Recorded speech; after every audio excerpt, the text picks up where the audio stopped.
start our 3 o'clock session. Campus security best practices of access control technologies in monitoring solutions. We will cover the topics and themes related to on-campus security and campus in the perimeter of the post-secondary institutions. Please welcome moderator Derek Burns, Regional Director of GardaWorld. Again, Derek Burns, Regional Director of GardaWorld. Thank you. Good afternoon, everybody. Going to start this afternoon session off with a brief land acknowledgement for Toronto. Toronto is located on the traditional territories of the Mississaugas of the Credit, First Nations, Anishinaabe, Chippewa, Haudenosaunee, and Wendat peoples. It's important to recognize traditional lands where First Nations people lived and operated for thousands of years. Thank you for the introduction. My name is Derek Burns. I'm the Regional Director for GardaWorld Security Services in Central and Northern Ontario. And very excited today to bring a panel of industry experts when it comes to community security, campus security, and safety. Something very, very important, campus safety and security planning are integral to the success of any post-secondary education institution. From planning for risk, investigating security events, and mapping out proactive security measures, every department in a post-secondary setting plays a critical role. We're going to touch on the importance of community partnerships and expand the idea that campuses are part of a larger community. So please, help me in welcoming our expert panel. Sean, if you want to start. Sean Sport, Vice President, National Accounts and Community Engagement for GardaWorld and Chair of Toronto Crime Stoppers. Sean O'Neill, Toronto Police Service, currently assigned to the Toronto Crime Stoppers program. Doug Sales, Senior Director, System Sales, English speaking Canada. And Josh Walsh, Director of Campus Safety, Sheriff College Local Program in Mississauga. Thanks, guys. So we'll get right into it. Holistic security programs work best when all stakeholders partner with the community and get on the same page to develop initiatives that have real results. So how do we get stakeholders in post-secondary environments to engage with security initiatives on site? And Josh, we'll start with you on that one. Yeah, getting stakeholder input into the working groups that we have on campus is valuable. You look at groups that we have like RFP teams, and what was mentioned earlier, the majority of our RFP teams is not represented by the security department, our case management teams, and we have a lot of student teams on campus, and the value in that is making sure that the voices are heard across the campus. Ultimately, we still rely on the expertise of ourselves as security practitioners, but we really want to hear and make people feel heard, which results in people feeling safe as a result of being involved in the process. Perfect. And so, from an operational perspective, getting the inputs from other departments kind of helps facilitate that message across the board of getting the issues put through. Sean, when we look at expanding that broader community, how do we partner and how do we push the partnership past the school borders? Yeah, great question. I think what we need to do is understand what the stakeholders are, who the stakeholders are in the communities that the educational community can partner with. When we look at Crime Stoppers and understanding the benefit of Crime Stoppers and what it has, it's a partnership between the police, the media, and the community. But it is truly the only anonymous reporting platform for information in the world. I know and appreciate that some academic institutions will have their own tip line or their own security line, but you need to understand what the liability is around that and the information that is coming in and how that could be subject to a court order for who called in or who wrote in, as well as the liability around some instances where it's simply just an answering machine where somebody leaves a message saying, hey, here's what I know, but if it's not acted upon in a timely manner and or you have the voice of that person on the machine, you've identified who they are, right? So understanding that partnership with Crime Stoppers as a stakeholder and how we can drive a message of community safety and well-being within the school community, I think is very, very important. Absolutely. So, speaking of the school community and the culture we see in our campuses today, I think we can all agree that post-COVID-19, there's been a socialization gap in the communities we serve through campus services, our security teams deal with, and that eventually move into that broader public. What has changed in our college college university settings when it comes to view on law enforcement, view on police, some of the changes in perspective that we see dealing with it from all different levels. So I'm going to take that one first and pass it over to you, Neil. Again, it's understanding the community build-up and the multicultural aspects that are within a school community. They're fearful of reporting for whatever reason that is, whether that be a perception they have of police and law enforcement back in their home country, and or just not wanting to get involved with incidents for fear that it will impact their status or their immigration stay here in Canada. And I think, if you give them an avenue of a way to report those types of things that they see, then it's an intelligence base not only for law enforcement to help with the school community and the security departments and whatnot to act on that, but it also provides an opportunity for all those stakeholders to come together to find a resolution. And one of the things that we've done at GardaWorld as well with Crime Stoppers is the project which warm up and understanding the homelessness issue it's a social issue, but how do we address it and bring all our stakeholders together, working with our stakeholders and our partners to proactively have a compassionate approach rather than an enforcement approach. I think has been beneficial. Josh, any comment from the campus level with changes in outlook? Yeah, I absolutely can't underestimate the impact COVID has had on our young learners and their social skills. We've had people online from computers, their agendas, their bedrooms for the last few years, right? And those are key years for our young adults to develop those skills, and now they're coming into post-secondary environments, and we're expecting them to be at the same spot as they were individuals from years ago. And the reality is they're not.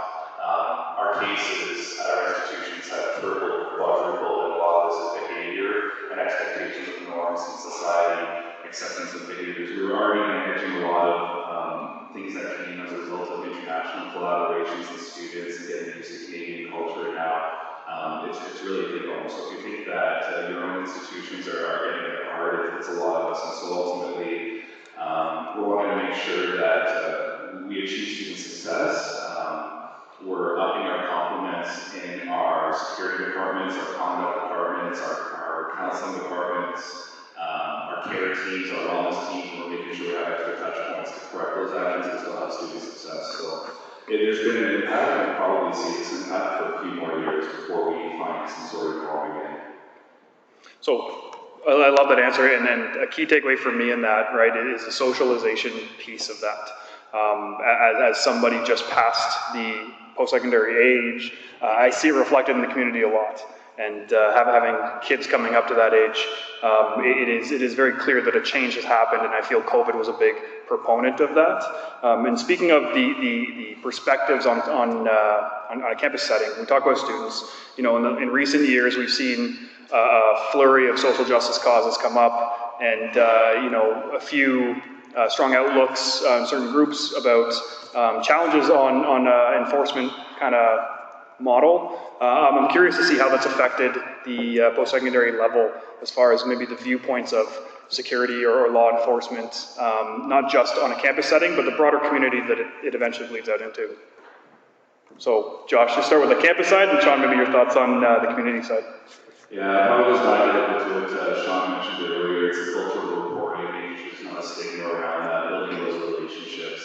The big thing for the institutions, for all the institutions that are represented here today, is that you have a plan to orientate yourselves and let everybody know what your expectations are, who you are, how people can connect with you. And you do that in September, you do that in January, you do that in May, when the cohorts turn over, and then when you do next September, you do the exact same thing all over again. So you really want to make sure that you have a routine and robust orientation plan to set those expectations and build those relationships.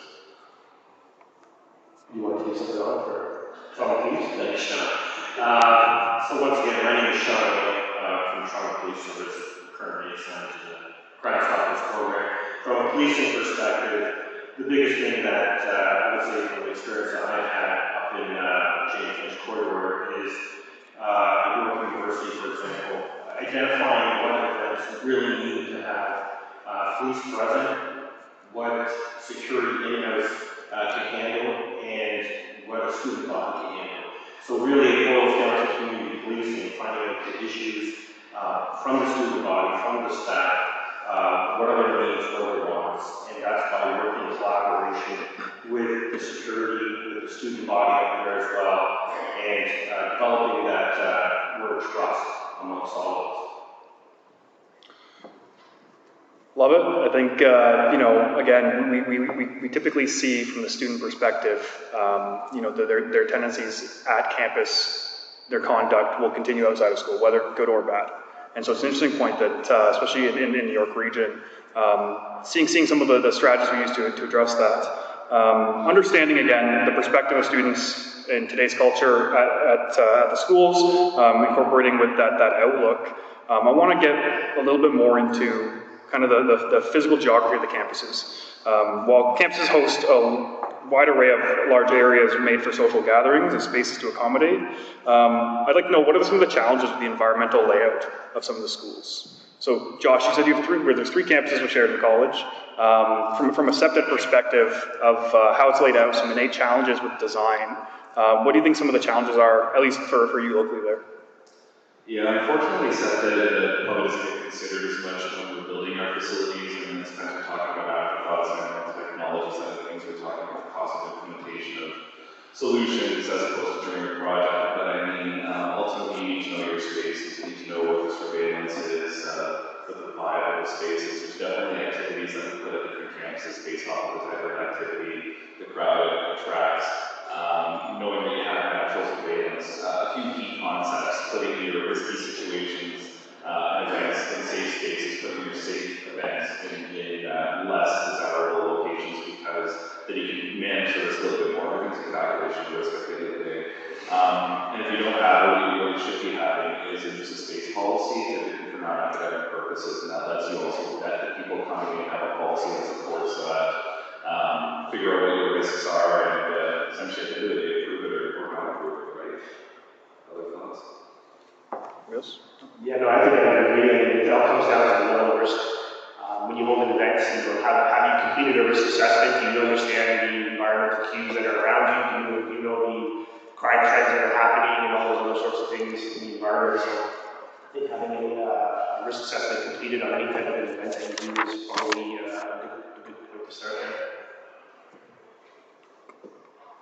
So, obviously, you know, Josh, thank you for that, and Sean, talking about spaces with purpose, I think it is a key when we talk about campus setup and layout, and for the developers and real estate folks at the event, key planning considerations when it comes to developing either additions or new locations, and that does bleed into not just the campus side of things, but the domicile side, where students are living, the setup in being proactive on the safety measures.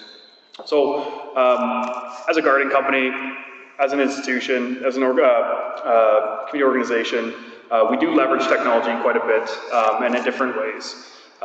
Looking at the future, and I think everybody's in agreement that the future in most industries is technology-based.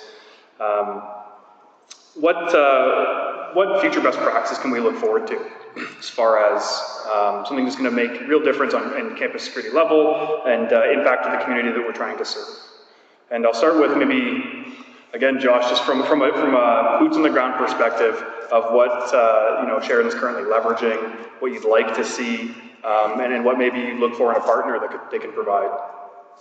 You know, ultimately, one of the closest departments we work with security of the institution is our IT department, because there's so many systems and there's so much integration happening, and that's beyond my scope. You know, we're using vendors for panic alarms, emergency phones, cameras, telephones in the parking lots, camera systems, millions and millions of dollars of infrastructure, millions of dollars of cabling and conduit, et cetera, et cetera. In terms of best practices and who you're working with, I mean, obviously, there's vendors who are experts in the field. You can speak to this, but know what the trends are, know what the technology is. If you're not having a plan in your institution with budgets to predict what the cost of upkeep is, the evergreen cost of replacement of devices, doing audits on the devices, you're probably behind the 8 ball on that one. We just swapped 500 cameras from an analog to a digital system over the last 5 years, right? And the capabilities are just astronomical that we couldn't have thought about. We'll talk about analytics reducing a bit potentially, but there's more out there that you do to save yourselves workload on the back end, to save yourselves guarding resources, and to offer technology solutions from organizations such as Garda to complement your current services. I would echo a good part of that. Every program should have a plan, and that always includes the budget, the capital, and the OpEx. The policies, procedures that go along with that, the outreach to the community, and your internal student stakeholders and staff, critical in your program as well. Obviously, there's a guarding component that will always be there. However, some of the technologies available today from on-edge AI allow for creating the watchful eye, if you will, for the risk. AI cameras now have the capability to predict behavior. We have the ability to not only predict behavior, but treating cameras to a specific event and replicate it within an hour. Send that out, so the on-edge analytics is not available. Can now go into the machine and be sent back to the manufacturer and return it back out commercially within 1 hour, which is a fantastic feat. So speed is critical. Obviously, you'll have your access control. Again, we rely on cameras. Use biometrics to do facial identification, in some cases facial recognition. We can do handoffs through a complex or a facility, track an individual through a complex, just one camera after another, and you can predict where that person is going or should be going.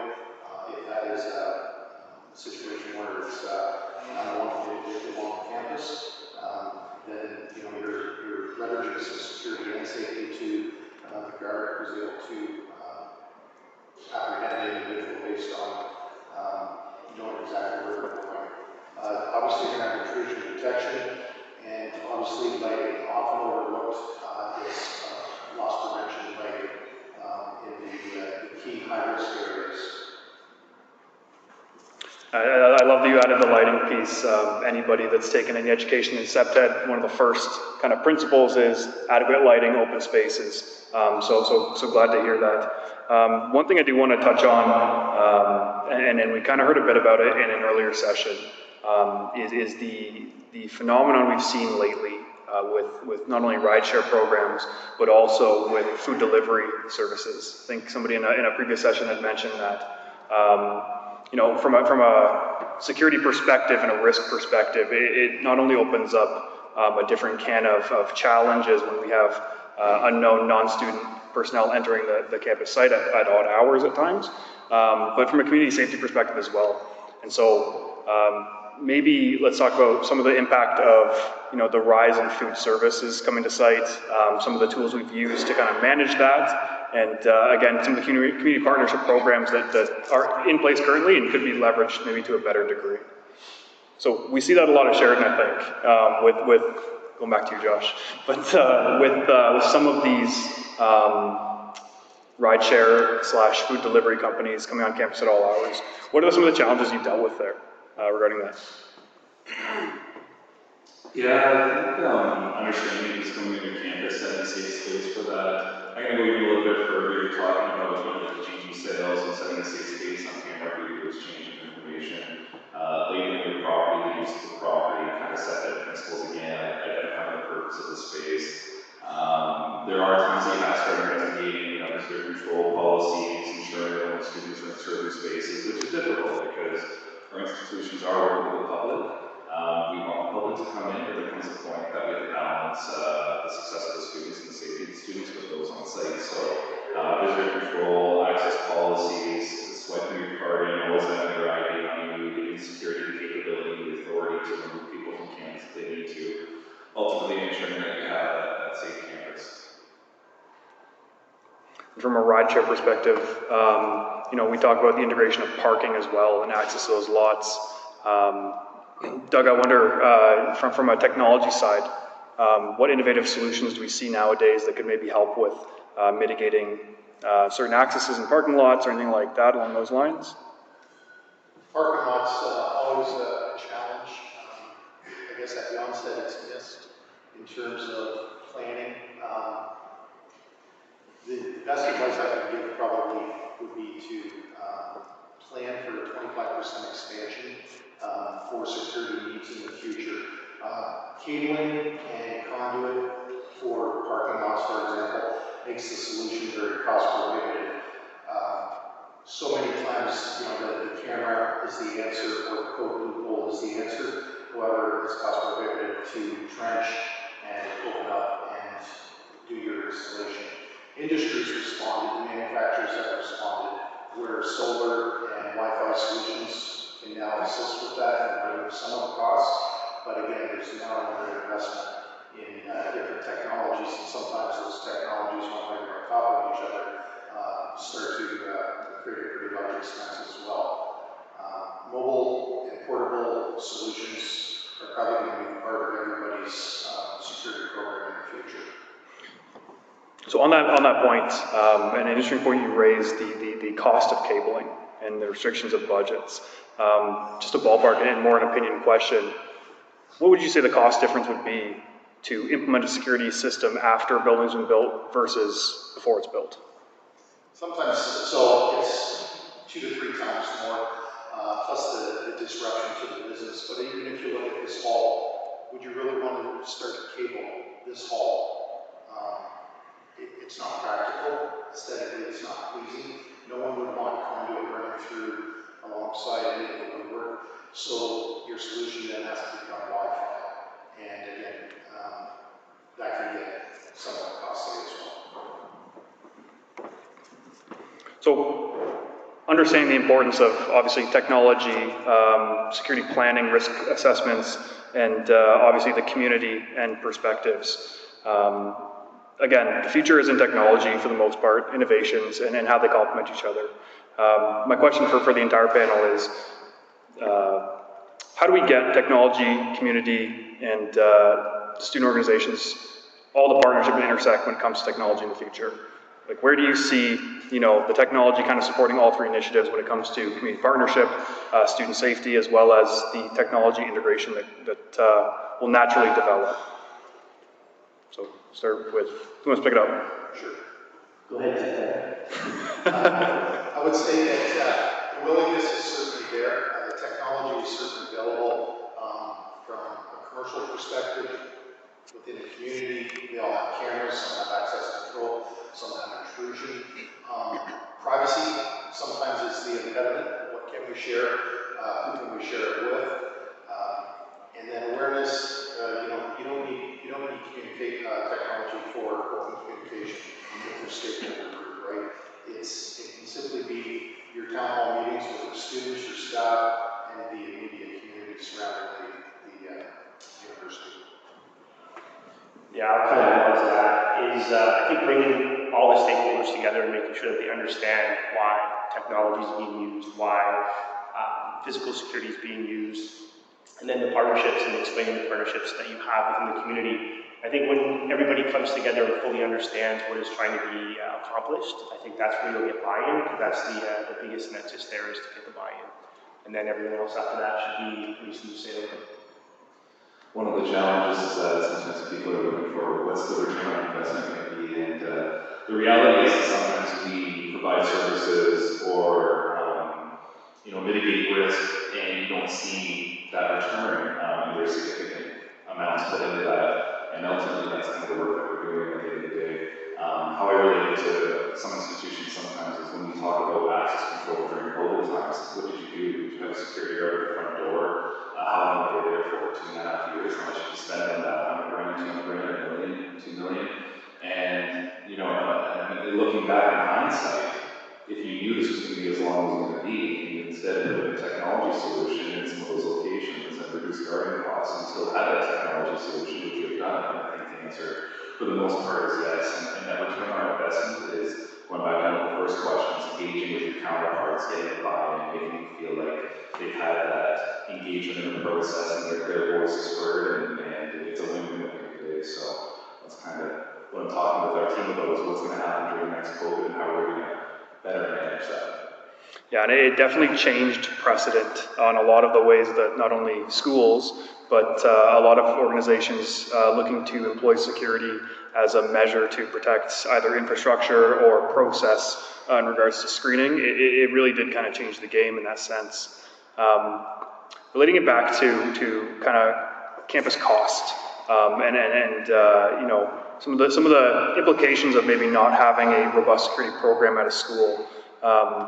What do you think, you know, the impact on reputation and enrollment looks like from a school that has a maybe not as pristine security program or one that's not as well planned in general?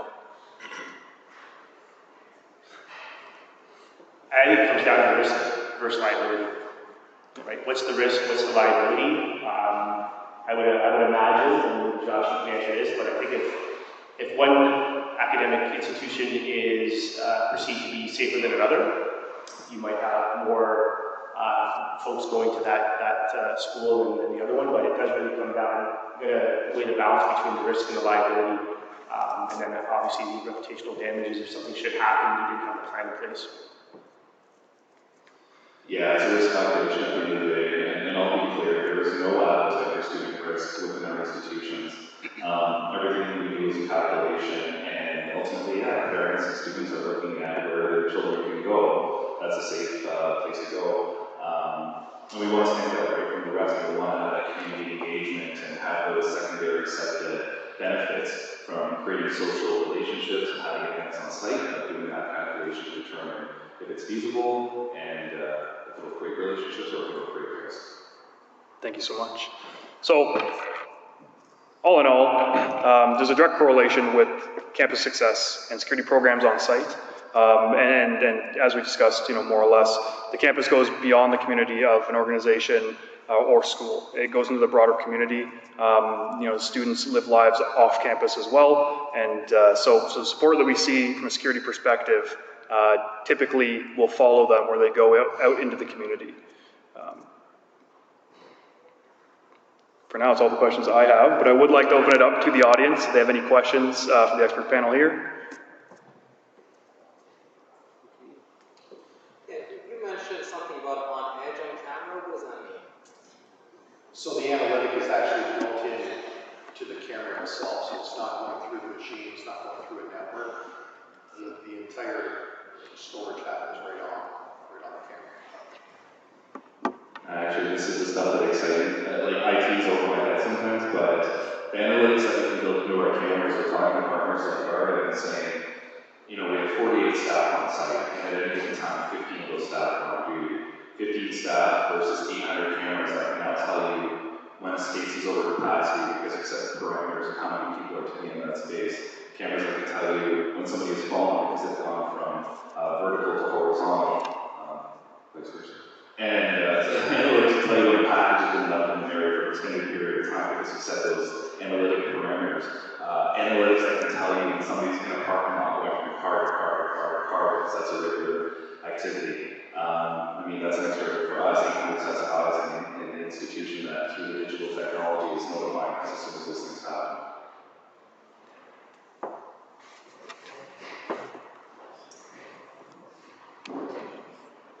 So, open up to the group one more time. Any thoughts on the use of MSUs? You know, outside of the box kind of solutions when it comes to technology on that piece of reporting and analytics. You know, I think of these post-secondary projects I've worked on and maybe some outside of the box solutions. What have you guys, you know, if you guys could have your wish list of, we're going to try, you know, 3 things this year that might be different, and you could get your asks within your organization. What would you kind of ask for, I think, next? Well, we kind of mentioned it earlier, but we were talking about visitor access control, and we do have areas within the institution where there's large community engagement that is non-student and non-conducive to the environment. And that's ultimately a result of the community in that particular area not having a space for the young adults within the community to socialize and congregate. And so we need to find a way to replace that, for lack of a better term. So we're looking at what programs we can have that do integrate with the institutions, so we can share information, know who these people are, know who the authorized users are, know who the unauthorized users are, that we can still sign in, because we still want people within our institution, but because of all this unauthorized activity that's causing stress to the students, we're needing to police it. So you might not always have that solution in-house. Sometimes we can work with the students in capstone projects to say create something for free for us, but we're also talking to some of the vendors we have on site. It's not our security companies. We're working with a group like I see Camps Living Centers in the hall. They're on site with us, right? So who do you have for a vendor management system or a visitor management system story or another vendor on site, one card? Who do you have for a system? Especially if it offers us a device that you can go locally to individuals and verify that they have legitimate credentials, because people are swapping credentials and piggybacking into the institution and finding ways in. So basically stay ahead of the trend. That's awesome.